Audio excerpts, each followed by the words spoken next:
Really excited to be here today. I know Christine has been leading the webinar series, but she deserves a nice break because she's been doing it. So I'm going to be taking over for today's interviewing session. So I will introduce myself once we get started and I start sharing my screen. I did want to mention though, in terms of Q&A, we're going to save that for the end. So you'll see there's a Q&A box at the bottom.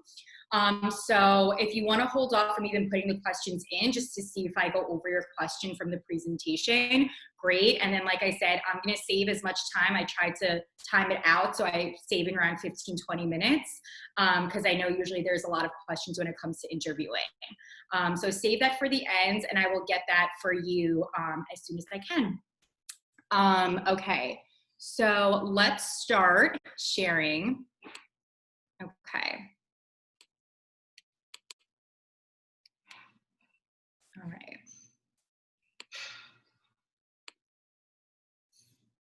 Okay. So interviewing. So I am Alexa Hamill. I am also an alum of the college. I graduated in 2013.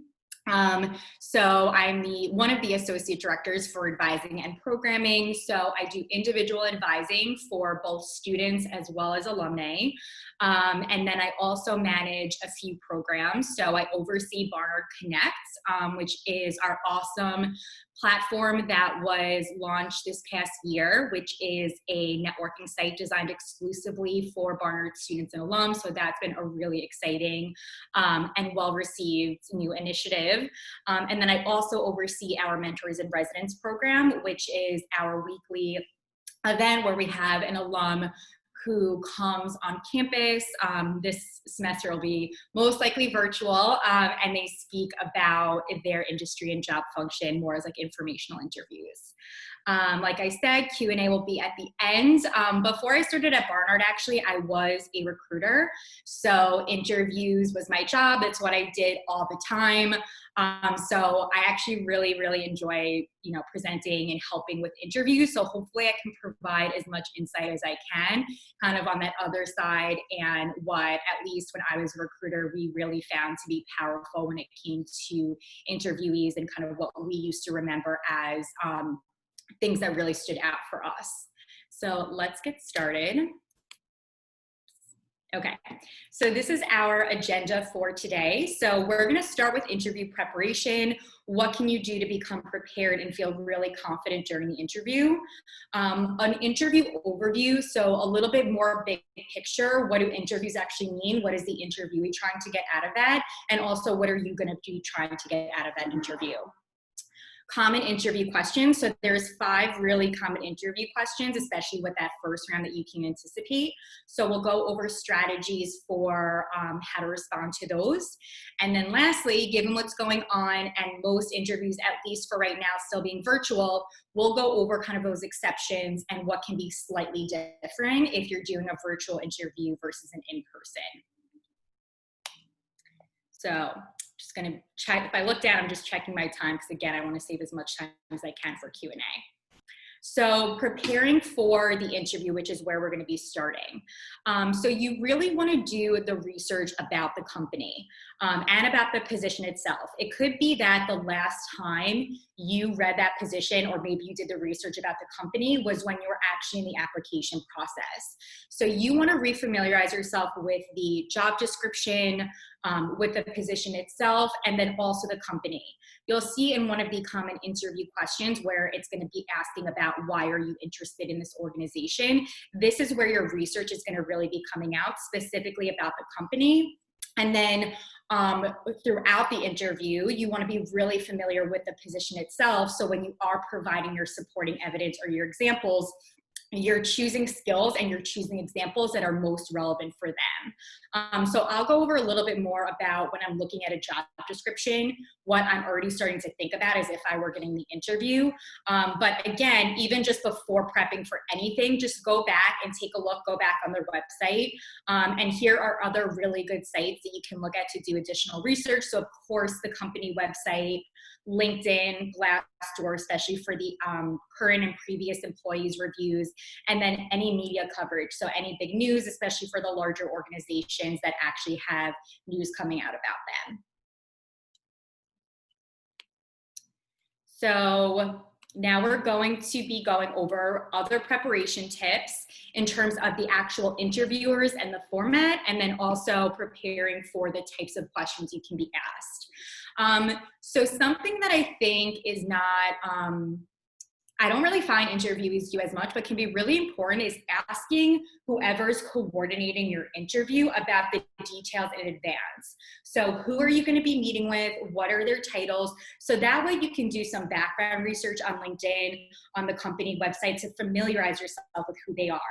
They could be a Barnard alum and you have that connection. They could come from a similar professional backgrounds and now they're here. So just being aware of that so you can maybe even tell your questions, but then also for yourself so you're prepared. So when you're actually in that seat, you already kind of know a little bit about them from the research that you've done. Format, you can ask, is it a group interview? Is it individual? Again, by just filling in the blanks for these, there's already enough nerves that come for interviews. So if you can get these details in advance, it's not like it's going to be a surprise. So if it's one-on-one versus a group interview, you have all of those details ready to go.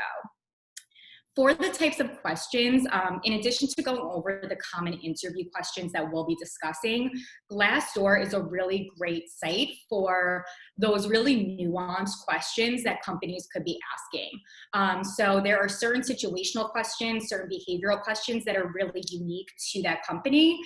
So Glassdoor, in addition to giving reviews about the companies, will be really helpful for some of those really specific Glassdoor, for very specific interview questions. And I have had previous advisees be prepared for those tougher questions because they went to Glassdoor. And then these are just other tips for Glassdoor that if the specific company or organization doesn't come up, look for something similar. And the last point about the questions is for the networking. This is where going on LinkedIn and networking with alums that previously worked there, currently work there. Again, for those more of like the tougher questions, questions that are unique to them that they consistently ask. Sometimes asking about what is that oddest or hardest interview question can really take the stress off of being in that moment and getting asked that if you anticipate that question or something similar. So now we're going to go over an interview overview, or like I said, what's the big picture? What is the interviewer trying to get out of this, and what is the interviewee trying to get out of it? So you can think of the big picture strategy as this 2-3-5 rule. So there are two fundamental questions any potential employer is trying to answer for this interview. There are three key things you want the interviewers to know about you by the end of the meeting. And then, like I said, we'll be going over those 5 common questions to prepare for. So let's break down each of these points now. So 2 fundamental questions. So your potential employer wants to know, 1, can you do the job? And 2, will you be a good fit? And this is a really important point. I briefly mentioned this, but interviews are also meant to be your opportunity to say, is this company a good fit for me?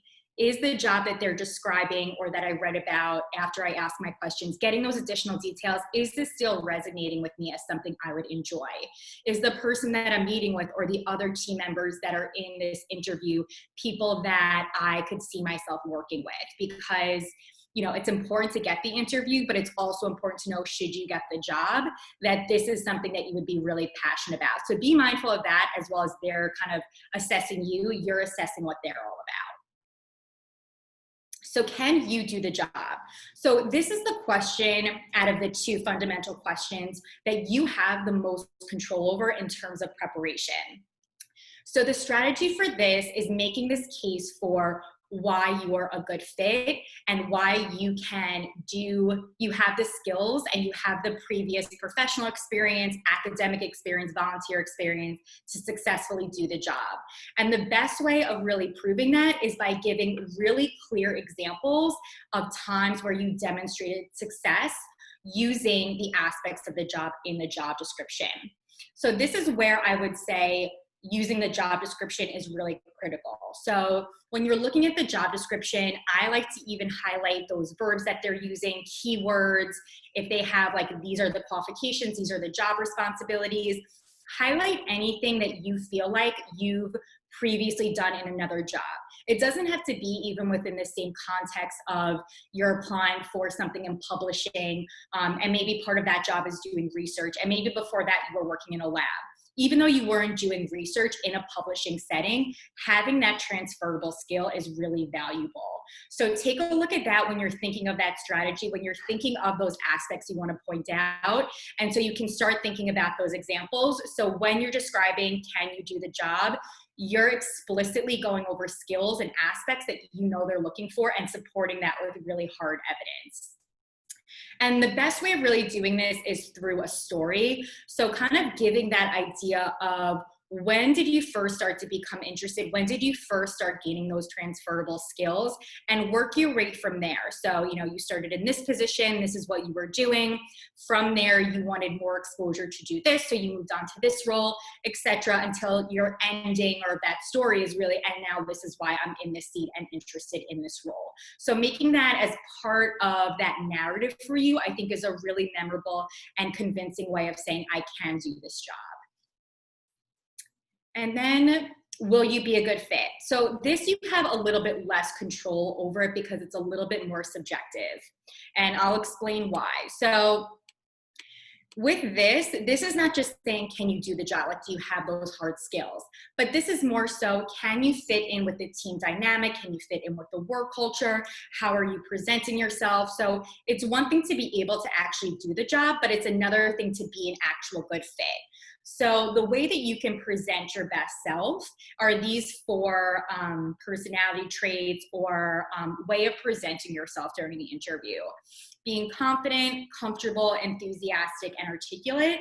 And the way that that usually comes across is your body language. So body language. So firm handshake, of course, this may never come back again, but if it does and you're in person and we're giving handshakes, giving a firm handshake when you're introducing yourself can be really critical, or just giving a warm welcome if it's virtual. Eye contact. This is huge. I can't tell you how many times I give mock interviews and the person that I'm interviewing isn't looking at me. Their responses are amazing. They would be a great fit, but because they're not looking at me, their assertiveness, being confident and comfortable isn't coming across to me. And that's something, like I said, is just as important as knowing, can you do the job? And I think that the more you practice and the more comfortable you become, the easier it will be to make eye contact, because if you practice, you'll be less nervous, so you'll be able to feel comfortable kind of asserting and looking in the camera or in person and really making eye contact. Minimizing tics, verbal and physical. I think this kind of comes along with eye contact in the sense that sometimes when you're nervous, those verbal tics, speaking really quickly, and likes really come out. And then physical, playing with your hair, tapping your hands, whatever the case may be. So something that I think helps with this, in addition to practicing, is videoing yourself, because sometimes when you're in that moment and you're speaking, you may not even be realizing what these unconscious, subconscious biases are that you're doing. So I think that that can be really helpful, so you can actually play back and say, what is that person actually seeing when they're giving me that interview?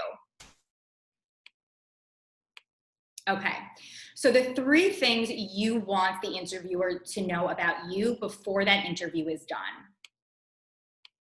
Okay, so you want to brainstorm your key qualities as they relate to the job. Again, I can't emphasize enough, going back to the job description, it seems really obvious, but if you use the exact verbiage of the types of skills they're looking for when you're describing your experience, if they're thinking we want somebody who's really organized, collaborative, innovative, if you're saying, while here I was creating X, Y, and Z, in their mind, they're saying, oh, this person is creative. She checks this box. So really be mindful when you're brainstorming the qualities and the skills that you want them to know about you before leaving, that you're really using the job description to guide you when you are deciding what those key qualities are.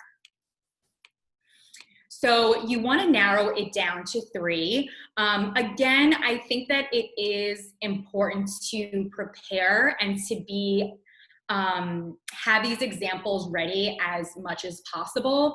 But at the same time, I think instead of memorizing it, as a script or word for word. By memorizing it by more of like those key qualities or key stories, you come across more conversational, and having these key words will be more for you to clue you in, like, oh, you know, organized, I wanted to bring up this example. Or maybe for you, it's remembering the example and then working backwards. So I think narrowing it down to 3 and just remembering those key words will also make sure that you're remembering everything, and you're like, okay, I checked that box, I checked that box. You're coming across a little bit more conversational because you're not memorizing it word for word.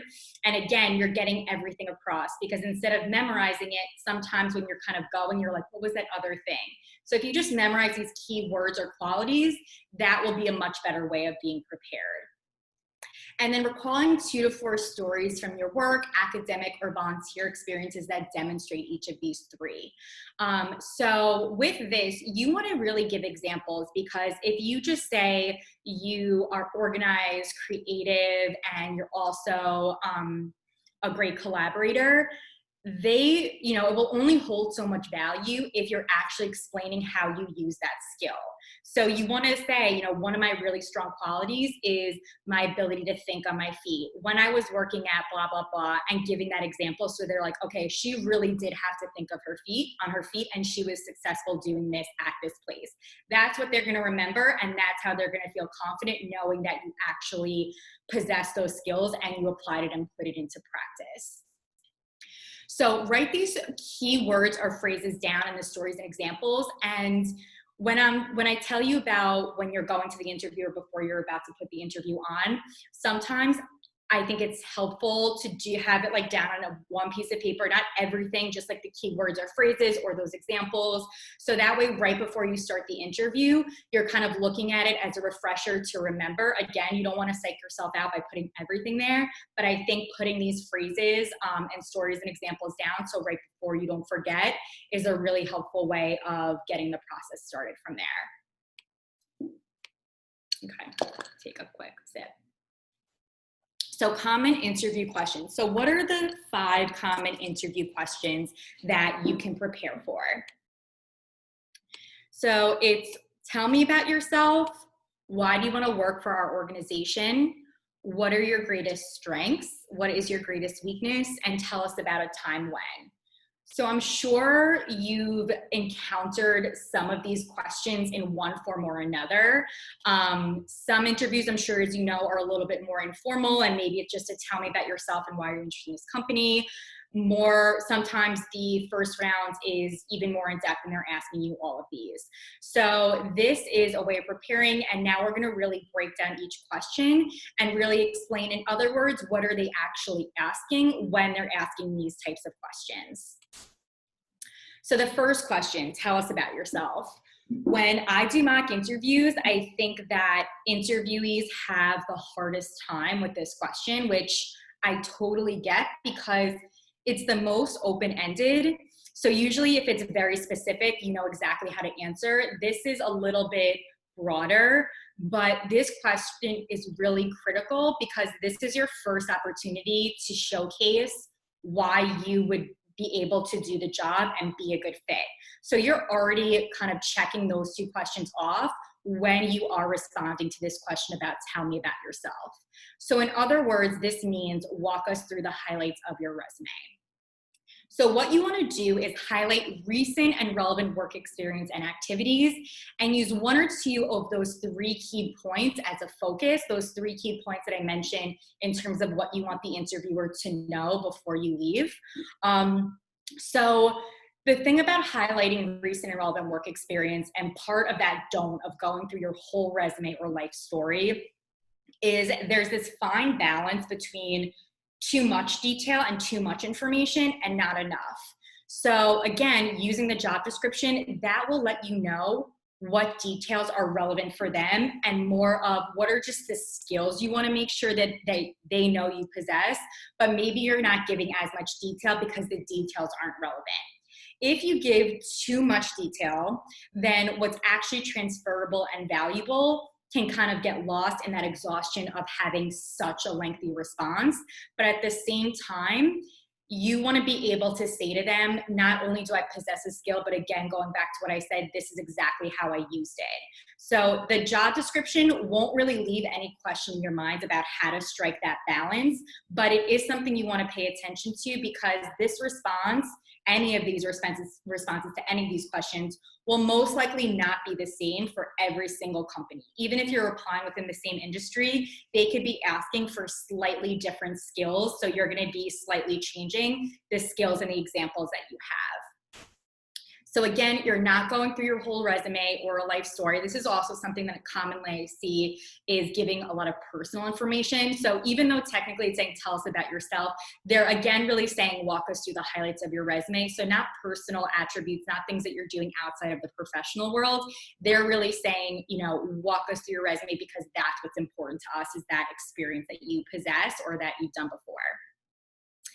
Feeling bound to follow strict chronological or reverse chronological order. So this is basically saying use whatever works for you in terms of what that narrative is going to look like. So sometimes you're focusing on skill, and then you're saying in this position, and that, and it may not be in chronological order, but those all fit in with the skill that you're describing. Or sometimes people will go in chronological order or reverse chronological order, whatever makes sense for you. But this is basically just saying don't feel bound to have to do that if it doesn't necessarily make sense for your story, because maybe your most recent position isn't necessarily the most relevant. Why do you want to work for our organization? So this is also a really critical question. This goes back to what I said about doing research. So they want to know, what do you know about us? So not necessarily why do you want to work in this industry, but why are we different than similar companies? So this is where you are demonstrating your understanding of the company and organization, looking at their mission, what is their place within the industry, even looking at similar companies and saying, what are they doing differently? What is this company highlighting that they clearly are putting kind of throughout their website, throughout the job description, that you know is really central or important to them, and making sure that you're highlighting that. I want to work at this organization because this is an organization that is very transferable, that does X, Y, and Z. Using those keywords that are there, and you're saying, I know about you, not just about the industry, but this is why I want to work here. And interviewers can definitely tell, kind of going back to when I was a recruiter, how prepared you are for this question. And if you don't have a good response for this, it can definitely leave the interviewer questioning if you want to just get a job in this industry or if you want to work here. And having somebody that makes it really clear that this is where I want to work is really powerful, and something that an interviewer is definitely going to remember. Also ending your answer with your desire to bring your skills and experience to their mission, company, or team. So even though this is technically not addressing something about yourself personally, anytime you can put in a skill or an experience that is relevant for them, it's important. So, you know, you mentioned that you want to make the way that you approach business really transparent. When I was at this organization, that was something that was really central too, which is why I'm really looking forward to bringing my X, Y, and Z to this company. And finishing off with that, again, is introducing a skill or an experience that's specific to you, but is also specific to that organization.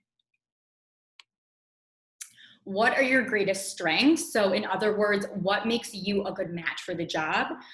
So this can go back to thinking about your 2 to 3 key qualities that you're remembering and working that into this, this response. So another thing I want to mention is, I know I've said it before, but giving examples when you're supporting your skills is really critical. For this answer, a lot of times I'll have the advisee just name the skills, but not say how they use that skill. And again, what the interviewer is going to remember is maybe not the fact that you're super organized. What they're going to remember is, oh, that was the candidate that had a week to do 5 projects, and this is how she was able to accomplish all of those. So, you know, anyone can say they possess a skill, but not everyone can say exactly how they used it in a really effective way. And this point about focusing on 1 or 2 points mentioned in the job description that you didn't fit into your cover letter. If you wrote a cover letter, and if you know about cover letters, you know you're really not able to support every single skill they're asking for. So this is a great time if you feel like there are other points that you didn't touch upon but are relevant for them. You can also think about that when you're responding to this type of question. And then, what is your greatest weakness? So in other words, are you self-aware and can you change your behavior as needed? So a couple of strategies for this. So with this question, I think it used to cause more nerves, but I think people are really prepared for this question now. So I think they anticipate something that used to kind of throw interviewees off more. But some strategies to kind of alleviate the stress of answering a question like this. These are 2 things that work really well. So 1, change the language to challenge and use the past tense. So instead of saying weakness, which is a really strong word, changing it to challenge kind of just lessens the severity of it almost. And using the past tense makes it that it's not an issue now and it wouldn't be an issue moving forward. So this is an example. In my first management position, delegating tasks was a challenge for me. And then discuss how you became aware of the problem, self-analysis, how you worked on it. And it's really important to be specific with this, especially with a weakness. They want to make sure that it's absolutely not a weakness for you anymore. And the only way that they'll really know that is by giving a very specific reasons why it's no longer an issue. So something that this person did was talking to their manager about weekly check-ins with their team so that that person makes sure that the team is getting that work done. It's really specific. I know that if they were to get this job, they would probably, want to meet with me weekly, which is fine, but I know that that person would be prepared for that type of what used to be a challenge for them. Tell us about a time when. So these tell us about a time when questions, I think, can be difficult because you're the least prepared for this type of question. Because they're usually very specific and situational. But with this tell us about a time when question, you can actually use the job description to clue you into what those types of situations can look like. So usually what I say is to look at the job responsibilities and think about how they can ask that question, that responsibility in the form of a question. So if your responsibility is managing a team, one of those situational questions could be, tell us about a time you had difficulty managing someone. So they're usually not out of the blue. So even though they are specific and technically you can't really prepare for them, that is a really good way of preparing because they're not out of the blue. They basically want to say, this most likely will come up in your job. So how would you handle it? And so there's 2 different types of situations you could get. It's a tell me about a time when that's a positive experience and a challenge or a negative experience. So this would be more of a challenge is how well, and this is basically saying how well do you handle problems and obstacles. So you can, again, work in one of your key qualities. So if one of your key qualities is, again, like being able to be really collaborative, you can use that when you're saying how you handled a problem or an obstacle and give an example. Preparing 3 to 5 examples about times that you successfully handled these types of challenge type questions can be really important. Again, so when you're prepared, you feel like at least you have some examples in your back pocket. So you're not starting from scratch when you're in the interview. You already have that time that you worked with somebody difficult. There was a change in deadline. There were unexpected developments. These are really common tell us about a time questions for the challenge because it's inevitable that these types of situations will come up. But again, really use the job description to guide you and already start thinking of examples or stories that address those types of issues. And we'll go over the best method or strategy for how to organize your thoughts when you're giving that narrative. So this would be tell us about a time when and more of a positive or an accomplishment. So in other words, what are some of your specific accomplishments? I've been hearing about these more and more. I mean, we've been preparing for like the negative or challenge, but I've been hearing more situational questions related to positive and accomplishments. So you also want to have some examples for this as well. This is again where you can work in one or more of your key qualities. And usually these examples are related to either a time you took initiative, were asked to lead or take on something extra, or suggested/executed an improvement. So again, ultimately use the job description and change the way that they could be asking you these responsibilities, how they could be asking in the form of a question. But I think if you're thinking just how generally can I prepare, this is usually what those examples are going to be related to. So something that you can see is that part of your responsibility is going to be, you know, being really strategic and overseeing a big project. They may say, tell me about a time that you improved a process or something like that, because that's something that you could and be responsible for, and you would be responsible. So having those examples prepared. So the best way of really answering these types of questions is this CAR method of answering. So with these types of tell me about a time when you're giving situational or a story, it can be really difficult because sometimes when you give a story, you can kind of go on a tangent and then either you forget kind of what the goal is, where you started. So it's important that when you kind of organize your way of responding, this is the best way of really doing that. Okay. So one thing that you can do is, sorry, I'm just going to hold on one moment. I just have to get something. This is the problem of doing things virtually. 1 second. I just have to get one thing.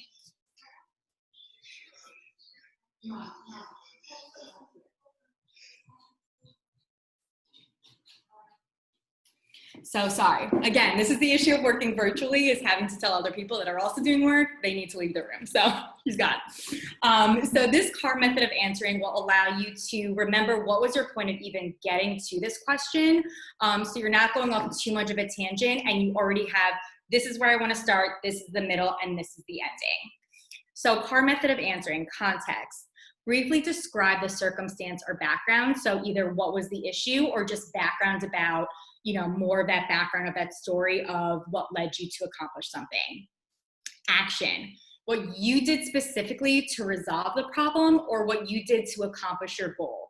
So I highlight you in this because they want to know, who are you? How did you solve the problem? How did you accomplish your goal? So with the context, you can give a little bit more overview of the team or how the company works, but this is really what your responsibilities are, because at the end of the day, they're hiring you. So they want to know how you deal with issues or how you accomplish things. And then finally, the results. So what you learn or what you change because of this experience, or what was the result of your accomplishment. So what you learned and what you changed. So this kind of goes back to that weakness question. You want to be really specific because, again, usually the situational questions they're asking about could most likely happen on that job. So by being really specific with what you learned and what you changed is really important. So they know that should this come up, which most likely it will, you know how to address it. And the result of your accomplishment would be, you know, if you ultimately were able to present your findings to senior staff, if you were able to improve efficiency by X%, really showcasing the impact of your accomplishment here. Always, always, always, always ask questions at the end. It is super critical to do this. If you say at the end that you don't have any question, it kind of sends the message of you're either really not familiar with what you could be doing, so you're not asking questions about that, or it kind of gives off that air of like, I don't necessarily care enough to like have questions for you. So always have questions. I usually say 2 to 3 questions because usually, especially if this is a first round, you should have more than one. And then they'll usually say, do you have any other questions for us? So it's nice to have something else additionally. So you can have some questions prepared for them. This first question I really, really, really like. It's, if I were to be offered the position, what would you like to see me accomplish in the first 3 months? This is great because it sends the message of, I want to be a really great employee here.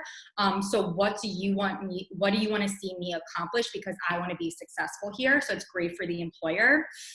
But then it's also a good way of you assessing for yourself. Based on what they're saying, this is what we want you to accomplish. Does this sound like something that I'd want to be doing?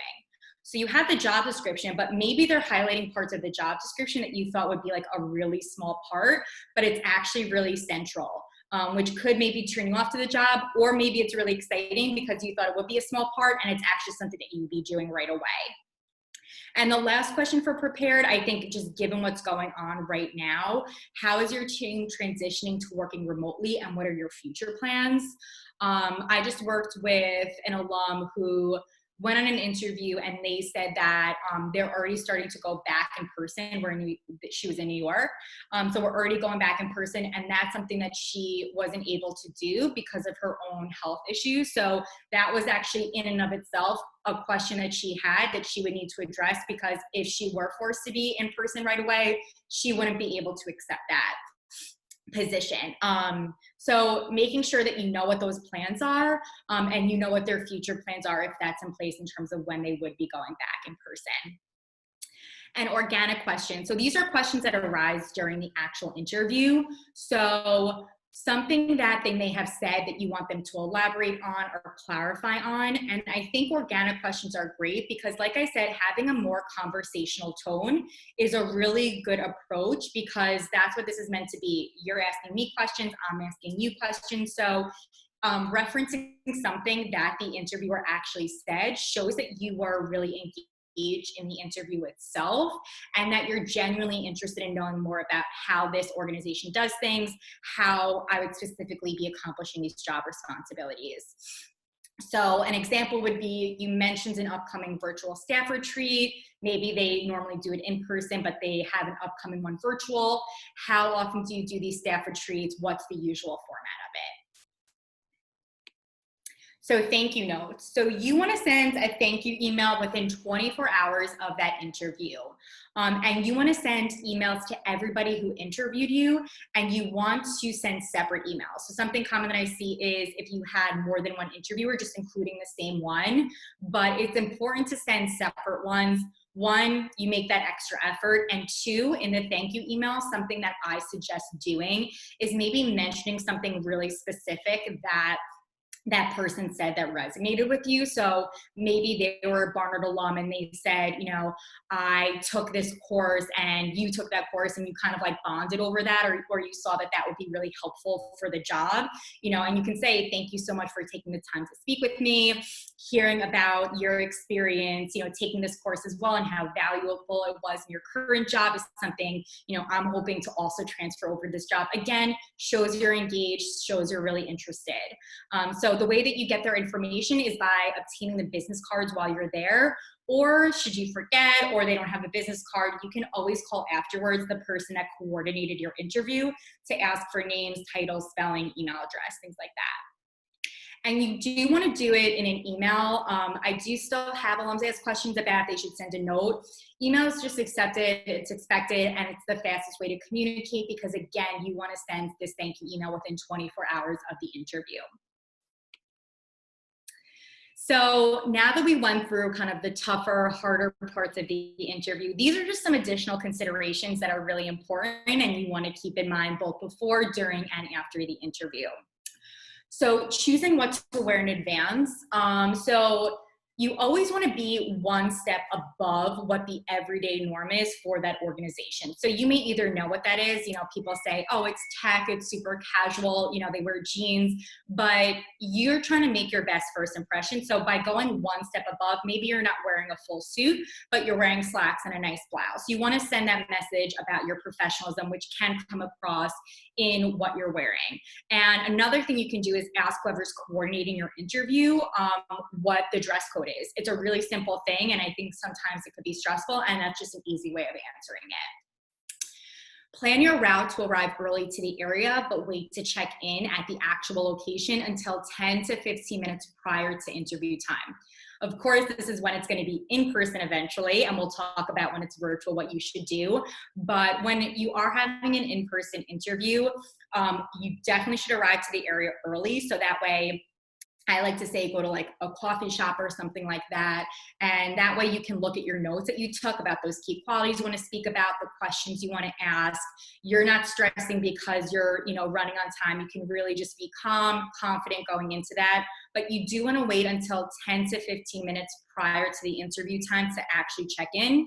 One, so you're not sitting there really nervous, and two, so you're not necessarily putting pressure on the interviewers to get the interview started a lot earlier than what was planned.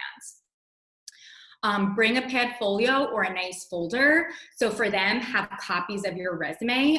Even though you may have already sent your resume, again, it just sends a really good message that you're prepared. Maybe you're meeting with somebody that didn't look at your resume or they forgot to print it, so having it prepared for them. And then for you, when I was doing interviews, I would, again, in like my spare sheet of paper, have my key qualities and questions down. So it'd be in my folder. So I was at a coffee shop before, I was just kind of reviewing those quick points before, so I remembered when I was in the interview. This is a point that Christine actually brought up to me that's really smart and something you can do virtually as well. Accept water if they ask you. So you can actually take a sip to either gather your thoughts to answer a difficult question, or if you're just nervous and you don't want to have those tics or physical or verbal, having a sip of water next to you can kind of buy you maybe a little bit of time. And then also, I think when you are nervous, having something like that, it sounds really simple, but it actually is very effective. So that's just a little something you can consider. Okay, last slide before we get into Q&A is going to be virtual interviews. So with virtual interviews, these are exceptions. These are things that you want to think about that you wouldn't typically have to worry about in person. One, test technology prior to your interview. So go on, test the microphone, test the video, call a friend so that it all works out. Similar to kind of arriving late, the last thing you want to do is be fumbling around. So test that technology prior. Sign into the meeting 10 minutes prior to interview time. Again, this is kind of like showing up 10 minutes prior. It shows you're really prepared, you're very professional. You can sign off if needed, and I put that there because sometimes the host doesn't have the waiting room on, so you go in and they're all maybe preparing for the interview. So you can always sign off if needed, but it sends a really good message if you are signing on a little bit before. Lighting, this is something I didn't consider, and so I started doing advising virtually, but if the lighting is behind you, sometimes it causes like an awkward shadow. So you want the light to be in front of you. But this is something really easy that, again, you can test kind of when you're doing the technology, is how the lighting is. Having the video at eye level is really important. So it's not too far down, it's not too far up. This is common with just having a laptop. So you can have like a laptop riser or just something that is there so it's eye level. Dress code still applies for sure. So, whatever you would normally wear, whether it be a blazer, a cardigan, a nice blouse, make sure that you're still abiding by that one step up from what a typical professional wear is rule.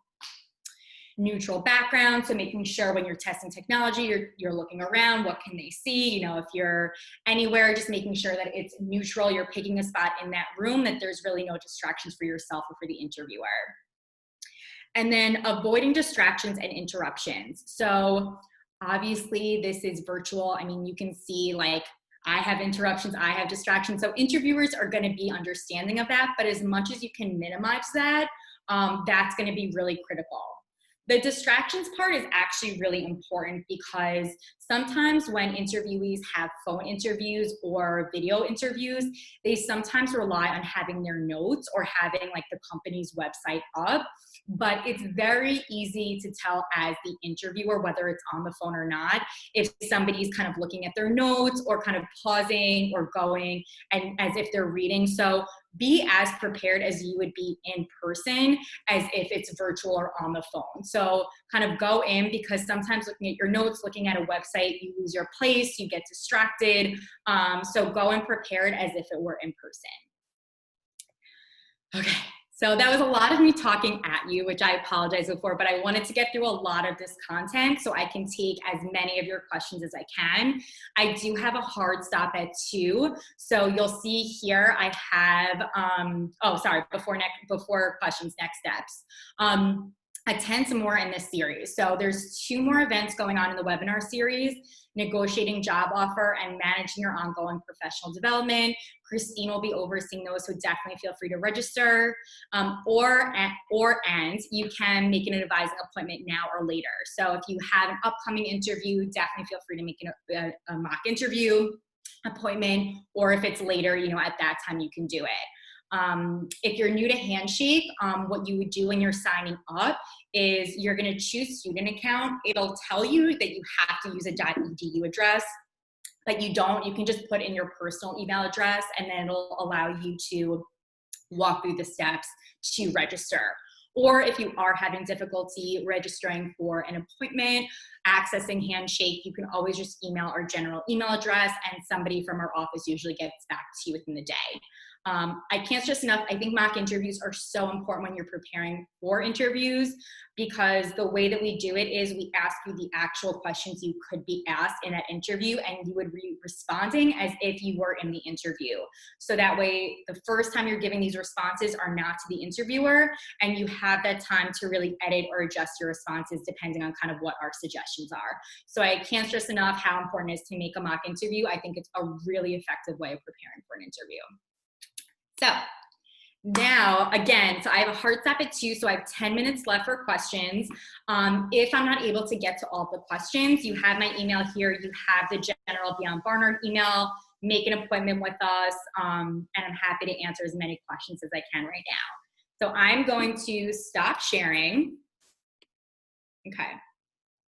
So, okay. So I'm actually gonna start first. I'm gonna start first in the Q&A because I said that that's where I was gonna be going first. Okay, so first question from Jill: behavioral interviews versus regular questions, star. Yeah, so that is a good question. So I said CAR, which was context, action, results. There's another way of answering it, which is basically a very similar way. It's just the STAR method, and that's situation, task, action, result. So I basically just combine task and action. So either way works in terms of acronyms, whatever works best for you. Behavioral type questions, behavioral or situational, are those tell me about a time when. I guess, if you can correct me if I'm wrong in terms of how I'm interpreting your question. Regular would just be like more generic questions like, why do you want to work for this organization? But behavioral or situational are those tell me about a time questions. Okay.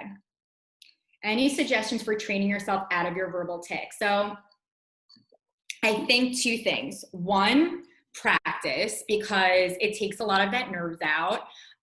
Videotape yourself, because then you can see maybe what you're picking up, what you're not picking up. So videotape yourself doing it, or do it with a friend and they'll tell you.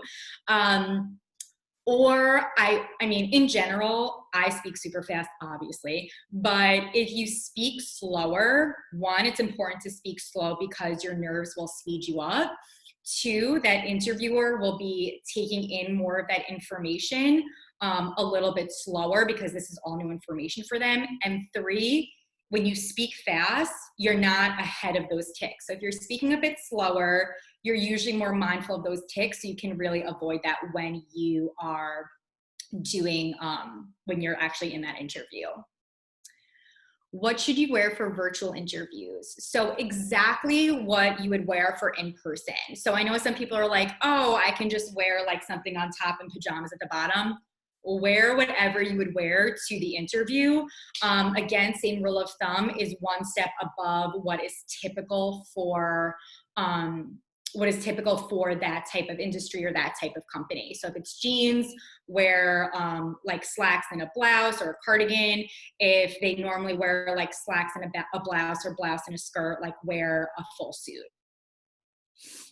If the interviewer pinpoints to a specific experience, is that a sign you're giving too much information of previous experiences?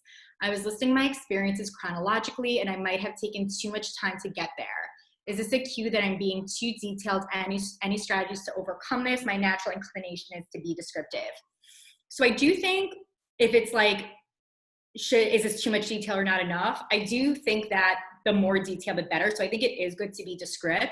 I think if you're thinking of where can I not be as detailed, I think that that's where you're using the job description. So if maybe the context of where you're working, again, I'll use the example I used before, like maybe you were working in a lab and now you're applying for publishing, and maybe research is really transferable, but they don't necessarily need to know about the research that you were doing, you know, on a lab rat, you know what I mean? So like, let them know that you've done research there, but you don't need to give the details there. If they're pointing to a specific experience, I don't think that's like a good or bad sign. I think maybe in their mind, they found it to be either really interesting or really relevant, and they just want you to talk about it a little bit more. But I don't think it's necessarily indicative of a good or a bad sign. In the case of your coachee who had health issues and wouldn't be able to work on site as New York opens back up, isn't that a prohibited topic? Don't companies need to accommodate employees like her? So I'm going to be 100% honest. I'm not as familiar with the legality of it. The question was that she asked, which the company was honest about, was what are your future plans for being back to in person? And they responded honestly. They said, we're planning on going back in person in the next couple of weeks. In New York City, they're able to do that. So that person personally for health issues couldn't. She didn't disclose that in the interview itself because she is gonna wait to see if she even got the position.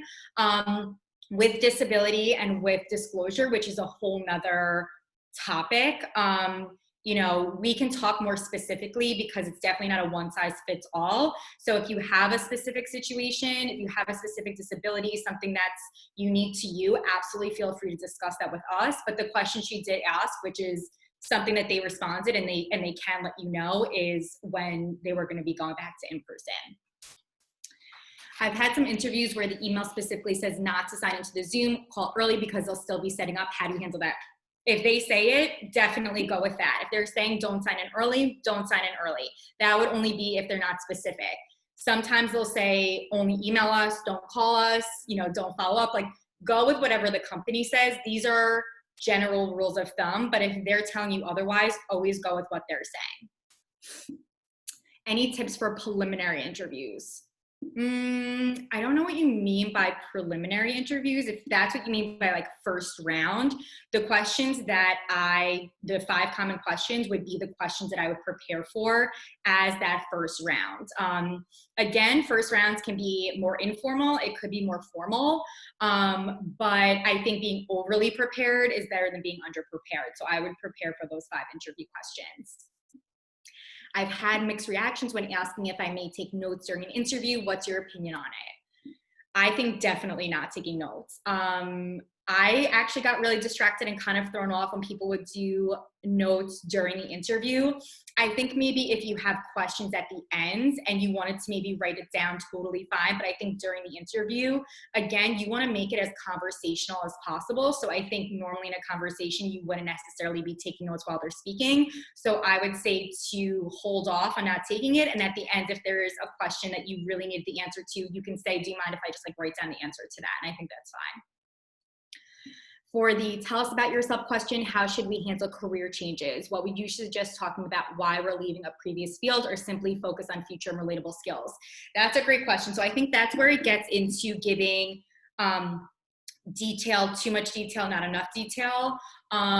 So if you just want to say the skill that you have, but not necessarily, I mean, you still want to say how you did it, right? So if you have absolutely, the context that you worked in absolutely had nothing to do with what you're applying for, I would say you still want to give examples because you still do want to show how you've used those skills specifically. But at the end of the day, if you got the interviewer, they're saying that your experience is sufficient for them. And I'm glad you brought that up because sometimes I feel like at this point, you are still making a case for why you'd be a good fit, but they clearly didn't see any red flags that are enough to prevent you from getting that interview. So they liked your experience enough, so you should go in confident with that. I think when you're ending that tell me about yourself question, when you're giving that narrative, I think for somebody who's making a career change, I think you need to give a little bit more information about why you went from one job to the next, and maybe a little bit more time on now, like why you're here.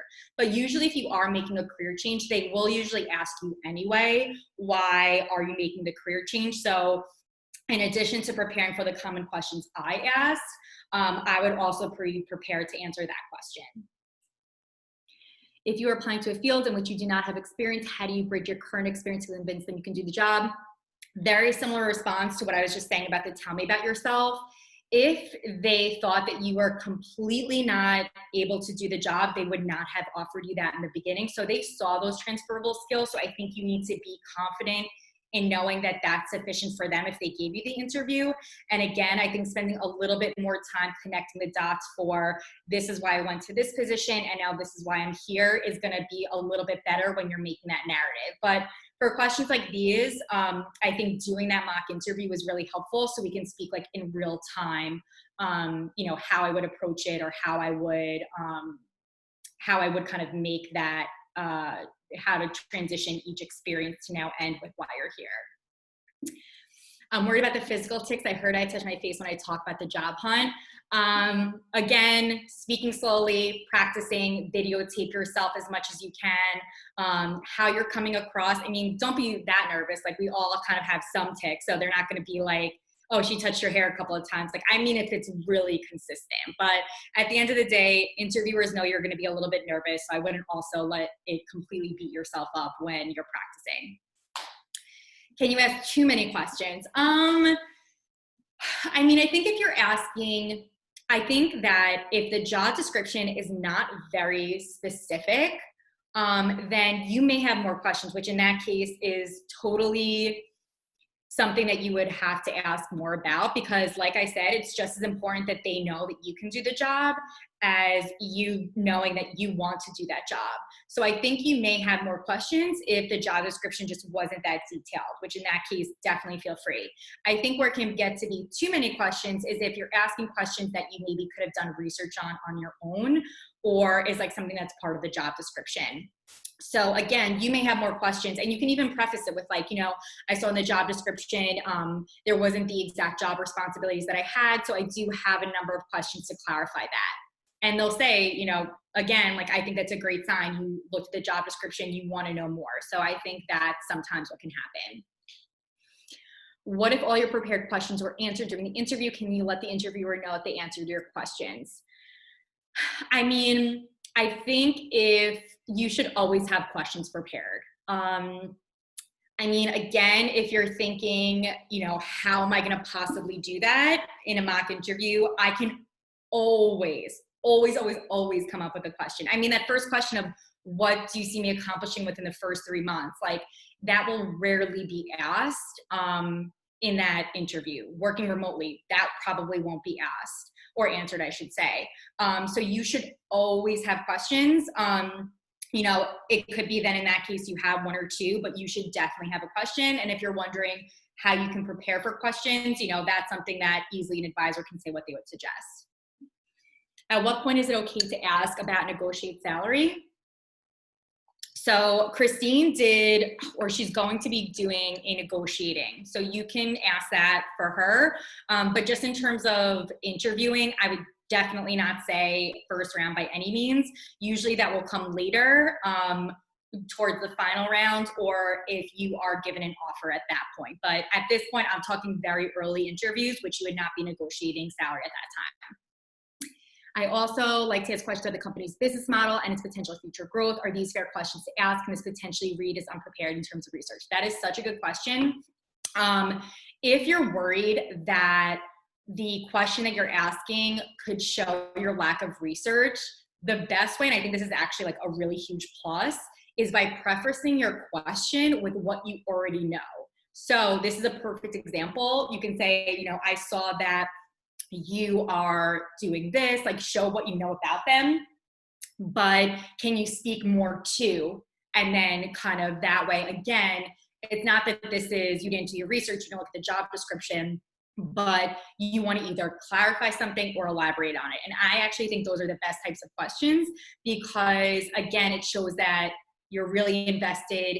You already are kind of know the ins and outs of that industry or that organization, and you just want to know more about something. So starting with what you already know and then going into that question about clarifying or elaborating.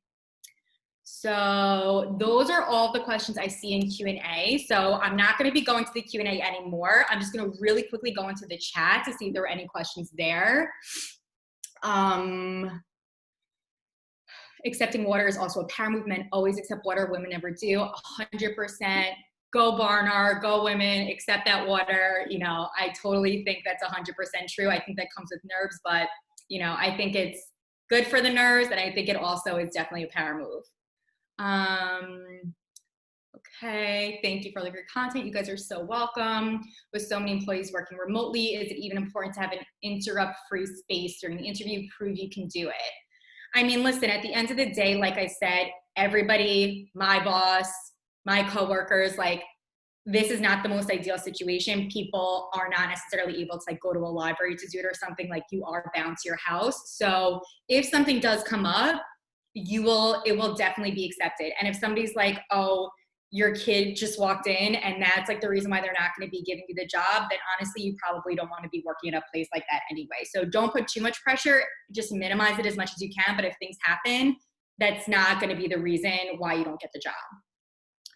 What is your greatest weakness? You recommend talking about a past weakness which you've resolved. However, the question is about a current weakness. So the usual question is, what is your greatest weakness? If the question is, what is a current weakness of yours? I mean, I would still say to use the past tense. Like, I still think I haven't pushed anybody on it.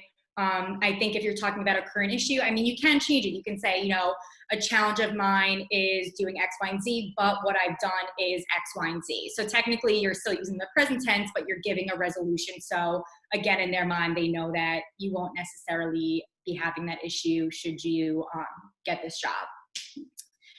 Unfortunately, Handshake displays class here as we do not include grad year in our resume or in LI. This is a terrible feature. I think if you have any issues with Handshake, email Beyond Barnard. I don't oversee Handshake, so I can't speak too much to that. But if you have suggestions, feedback about Handshake, or if you're having just difficulty making an appointment, feel free to email Beyond Barnard at barnard.edu. I cannot see the questions in the Q&A panel. That's why I repeated the questions out loud. Wonderful content. Thank you so much. You're welcome. You're welcome. Too many questions I responded. Yoga pants are super tempting, but it puts you in the wrong mindset. Exactly. It is super tempting to put on yoga pants or whatever. If you have to get up to get water, if you have to get up, make sure you're in full garb. And also kind of like puts you in that mindset of like being there and kind of in person. I ran a few remote interviews in March and April. I offered candidates a separate 5-minute Zoom before their interview so they could test the technology together. If they say you don't sign in early, you could try asking for that, or else open up your Zoom and invite a friend to test it. Exactly. I would just do it beforehand. Don't forget to do the Wonder Woman pose before your interview. Thanks for the suggestion. Okay. So I think those are all the questions. Okay. So again, I know some of you said that the Q&A box was not in it, but I did say the questions out loud because I do know that in the Q&A, that's something that is just attendees can choose if they want it to be public or not. So I don't mind if attendees are saying that they want it to be personal. So thank you so much. Again, it was such a pleasure. You guys are awesome. I hope you're all staying well. This is difficult for everybody during this time. So thank you so much for your kind words. I really appreciate you being here. And as always, you have my email, you have Beyond Barnard's email, and we're here to help and be as much of a resource as we can. So, and if we're not the right person, come to us and we can direct you, because we always want to feel like you have a place with us. So thank you guys so much. It's been a pleasure, and stay safe and stay well. Bye.